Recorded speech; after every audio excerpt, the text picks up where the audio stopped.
2022. Di sini saya akan mewawancarai ibu pengawas dari madrasah kami yang di sini Bu saya bacakan kurikulum VT-nya. Nama lengkap Dr. Anda Elok Farida MPDI, tempat tanggal lahir Jombang 4 Februari 1969, pendidikan terakhir S2 Pendidikan Islam Tribakti tahun 2012, jabatan pengawas madya Kemenang Kabupaten Kediri.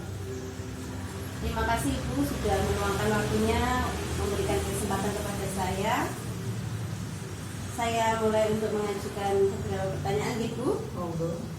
Pertanyaan pertama yang saya temui di madrasah kami adalah rendahnya hasil belajar siswa materi listrik dinamis.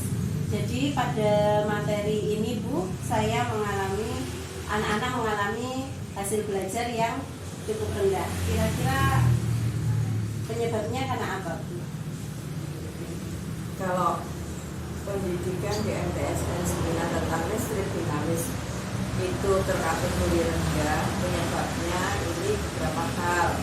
Yang pertama, ya, kesiapan anak dalam menerima pembelajaran. Seharusnya anak sebelum menerima pembelajaran harus mencari informasi terlebih dahulu, mungkin dari internet ataupun yang lainnya. Buku bisa, internet bisa, atau yang lainnya. Terus yang kedua, ini guru mungkin dalam mengajar kurang menggunakan berbagai metode, menerapkan berbagai metode, ataupun bahkan kurang menggunakan media pembelajaran sehingga apa yang dia harapkan kurang bisa tersampaikan kepada siswa. Dengan demikian siswa kurang bagus untuk penerimaannya. Terima kasih Bu. Terus yang kedua Bu, yang seperti jenengan sampaikan tadi ini tentang literasi berarti pertama gitu. Nah, di sini kami juga membahas tentang rendahnya minat membaca siswa materi tersebut. Nah, mungkin apakah ini disebabkan karena beberapa hal? Mungkin Ibu bisa memberikan gambarannya Bu. Kalau minat anak membaca itu kurang, ini juga disebabkan beberapa hal. Yang pertama dari lingkungan keluarganya dulu. Keluarga si anak itu bagaimana? Ibunya itu mendukung atau tidak mendukung, bapaknya mendukung atau tidak mendukung. Nah, ini karakter orang tuanya juga sangat mempengaruhi. Pendidikan orang tuanya juga mempengaruhi. Selain itu, lingkungan anak di mana dia bermain itu juga mempengaruhi sekali. Di lembaga pun dia juga terpengaruh oleh teman yang ada di lembaga, juga guru-gurunya. Mungkin gurunya juga kurang mendorong adanya sikap untuk lebih banyak membaca. Apakah ini juga dipengaruhi kan di madrasah kami? Kondisi di madrasah kami kan masih ada beberapa kampus seperti itu ya Bu ya, ada di beberapa tempat dan kami memang sangat sedikit sekali buku di perpustakaan gitu Bu. Apakah ini juga mempengaruhi ya? Betul sekali. Kampusnya ada 6, bukunya masih kurang, dan juga yang lainnya masih kurang. Jadi belum tertata memang ya Bu. Memang anak ragil beda dengan yang lainnya. Iya, madrasah kami madrasah ragil. Madrasah terakhir. Anak terakhir. Berikutnya Ibu, apakah rendahnya hasil belajar itu disebabkan juga karena kemampuan numerasi siswa yang rendah? Kemampuan mereka dalam perhitungan yang rendah. Kan di materi ini kan banyak perhitungan matematisnya begitu. Kira-kira apa yang menyebabkan anak itu rendahnya numerasi siswa? Siswa rendah dalam hal numerasi itu bukan dari lembaga saja, lingkungan keluarga juga tetap pengaruh. Mungkin orang tuanya juga kurang, misalkan orang tuanya itu kebetulan hanya sebagai pembantu. Kalau yang namanya pembantu dia jarang di rumah majikannya anaknya kurang terurus. Nah, itu enggak numerasi saja, literasi numerasi mesti kurang. Nah, di lembaga ini juga demikian. Gurunya harus banyak motivasi ke anak supaya literasi dan numerasinya semakin bagus. Harapan kami nanti setelah gedungnya jadi, nah, meskipun belum memenuhi sejumlah yang diharapkan, jumlahnya yang diharapkan kan 30 ruang kelas baru. Iya. Ini kita masih dapat 18 ruang kelas baru, berarti kan masih kurang 12. 12. Nah, ini nanti dengan itu nanti akhirnya anak-anak semangat belajarnya tambah, gurunya juga demikian. Semangatnya tambah, hasil akhirnya semoga semakin sukses. Amin. Baik Ibu, kami juga membahas di sini tentang permasalahan kesulitan belajar. Nah, ada siswa yang akan kami jadikan penelitian nanti, ada yang memiliki kesulitan belajar solidarity itu. Jadi lambat menerima materi. Sudah kami jelaskan berkali-kali Bu, itu dia lambat sekali, jadi kita harus sabar, nonton begitu Bu.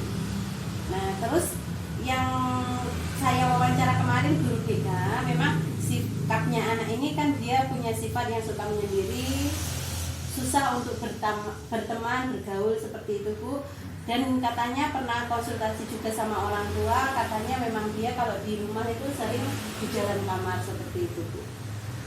Katanya juga dia pernah sakit di waktu kecil. Apakah itu juga mempengaruhi cara berpikir anak itu sehingga dia masuk kategori slow learner ini? Ya, ini anak sulit untuk menerima. Ini beberapa hal yang perlu diperhatikan. Tetap yang pertama dari lingkungan keluarganya. Lingkungan keluarganya itu bagaimana? Mungkin dalam satu keluarga jumlahnya cukup banyak, sehingga perhatian si ibu dan si ayah ke anak itu kurang. Ditambah lagi pekerjaan ibu dan ayah itu memerlukan waktu yang banyak apa enggak. Kalau cukup menyita waktu, dia otomatis semakin berkurang lagi. Dengan demikian anak kalau sudah perhatiannya kurang dan yang lainnya masih kurang, berarti dia punya suatu permasalahan. Nah, yang namanya permasalahan itu seharusnya itu dari dini harus diselesaikan. Nah, anak punya permasalahan itu enggak dewasa saja, dari kecil itu sebenarnya sudah punya permasalahan. Nah, orang tuanya kalau enggak paham, otomatis masalah ini semakin hari semakin tambah. Apalagi si anak yang sukanya menyendiri. Nah, ini harusnya yang dari lembaga, contohnya guru BK tadi, dia harus sesering mungkin membantu si anak. Di dalam membantu, guru BK dan guru yang lainnya harus banyak minum pil sabar, dan harus sabar dan sabar, biar anak secara terbuka mengeluarkan unek-uneknya dan dia tidak merasa terancam. Semoga dengan cara hal seperti ini nanti anak bisa terbuka, masalahnya sedikit demi sedikit bisa terselesaikan. Paling tidak kita bisa membantu dia. Iya. Terus Bu, ini ada permasalahan juga tentang membangun relasi antara guru dengan siswa. Jadi ada kondisi di mana siswa itu kadang lebih banyak diam saat guru bertanya, baik tentang materi pembelajaran maupun kendala-kendala atau kesulitan belajar. Misalkan Bu, saat pembelajaran setelah menyampaikan materi, guru akan bertanya, mengajukan pertanyaan, tapi siswa hanya 1-2 orang yang aktif dalam pembelajaran seperti itu, atau ada yang 1-2 orang saja yang berani menjawab. Kira-kira permasalahan relasi ini antara guru dan siswa itu bagaimana menjembataninya? Ini yang namanya guru ya. Kalau guru itu lahir dari lebih awal dari siswanya, kedewasaannya semakin hari harus semakin tambah, pel sabarnya juga harus semakin tambah. Nah, supaya guru bisa membangkitkan motivasi anak untuk bertanya ataupun yang lainnya, coba didekati dengan berbagai metode supaya anak ini tidak merasa terancam. Kalau anak sudah merasa terancam, nah itu dia mungkin nggak berani. Harus berbagai metode cara pendekatan. Kalau hanya di dalam ruang saja kurang. Misalkan personal itu lebih bagus. Mungkin di waktu istirahat ataupun yang lainnya.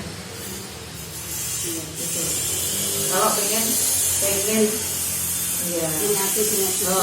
Betul. Terus Ibu, ini ada permasalahan tentang pemanfaatan model pembelajaran inovatif, di mana guru itu kadang menggunakan model pembelajaran yang sama untuk setiap materi. Padahal kan materi itu karakteristiknya berbeda ya, Bu. Iya. Nah, tapi biasanya guru cuma menerangkan, habis itu ngasih latihan soal, sudah selesai seperti itu, Bu. Menurut Ibu bagaimana caranya agar guru itu menerapkan pembelajaran yang inovatif? Kalau pembelajaran yang penjelasan katakan tadi itu pembelajaran jadul, Iya. pembelajaran yang sebenarnya tidak kita pakai lagi. Itu pembelajaran zaman CBSA kemarin.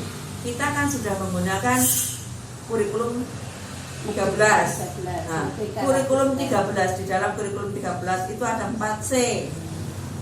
Ada HON. Nah, itu harus diterapkan. Gimana kolaborasinya, bagaimana komunikasinya, bagaimana. Nah, itu harusnya diterapkan. Nah, gurunya itu yang perlu merubah cara mengajarnya. Itu. Apalagi sekarang ini ada kurmer, harus masukkan ini profil pelajar Pancasila. Ditambah kalau di Kemenak ada Ramadan yang alamin, sehingga jumlahnya ada 10 itu. Nah, itu sudah mulai diterapkan. Kalau gurunya masih seperti itu, kapan Indonesia maju? Kapan anak bisa sukses dalam pendidikannya? Jadi guru harus berubah itu guru harus bisa mengembangkan dirinya terus. Iya, harus berinovasi. Siap, Ibu. Kalau gurunya berinovasi, akhirnya lembaga berinovasi, berkreasi, sehingga lembaga satu dengan yang lainnya beda itu nanti. Iya. Nah, terus ini juga terkait itu tadi, Bu, pembelajaran kalau seperti itu kan berarti belum berbasis hot ya, Bu ya. Oh, belum. Nah, iya. Iya. Nah, apakah ini juga disebabkan karena kita ini kurang mau belajar atau gimana? Kan guru itu harus selalu belajar bagaimana Iya. mengembangkan media atau Iya. apa gitu ya, Bu ya. Jadi abad 21-nya nggak muncul itu, Nah, harus iya. muncul. Karena permasalahan kami itu kadang, Bu, dalam satu minggu itu kan kami ngajarnya 40 JP. Juga banyak tugas tambahan, Bu. 40 JP itu terlalu padat itu. Nah, karena guru IPA-nya itu cuma 3, Bu. gurunya kurang. Iya, nah makanya untuk pembelajaran yang hot kami itu kadang pokoknya ngajar, kadang gitu, Bu. Ini seharusnya guru itu kalau sebelum ngajar itu sama dengan kalau mau ke pasar itu loh, atau mau ke sawah itu loh, bawa campur dan sebagainya. Ada persiapan. Kalau guru itu ya harus persiapan, apalagi yang dididik itu bernyawa. Iya. Nah, itu harusnya ada persiapan. Bahan ajarnya harus disiapkan, benar-benar disiapkan. Sebelum hari masuk itu harus sudah siap. Terus, Bu, Ya. kalau yang di sekolah itu kan penggunaan TIK masih kurang ya, Bu, karena kami kan belum punya, kan gedung aja belum punya, apalagi alat-alat TIK ya, Bu ya. Nah, terus jadi bagaimana kira-kira solusi dari Ibu agar kami bisa memanfaatkan TIK-nya ini, Bu? Kalau misalkan di lembaga pendidikan LCD-nya jumlahnya belum memenuhi, kan bisa selain LCD. Guru membuat media yang lainnya mungkin dari kertas kan bisa dipakai bertahun-tahun itu. Sekarang buat media. Nah, di situ untuk membuat media kan tidak harus menggunakan elektronika. Memanfaatkan lingkungan yang ada. Dengan kondisi yang Dengan ada. kondisi yang ada Iya. juga. Jadi kita harus Bisa mensikapi. Iya. Misalkan penjenengan ngajar IPA harus menggunakan berbagai media ya. Media kalau kebetulan di situ bahan-bahan kimia harus beli ke apotek mahal-mahal. Ya cari yang alami.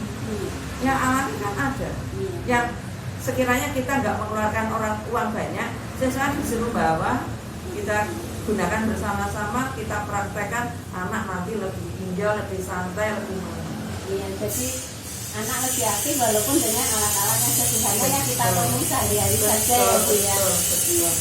Baik, Ibu, terima kasih banyak. Mohon maaf mengganggu waktunya ini. Iya, maaf. Terima kasih. Berikut wawancara saya.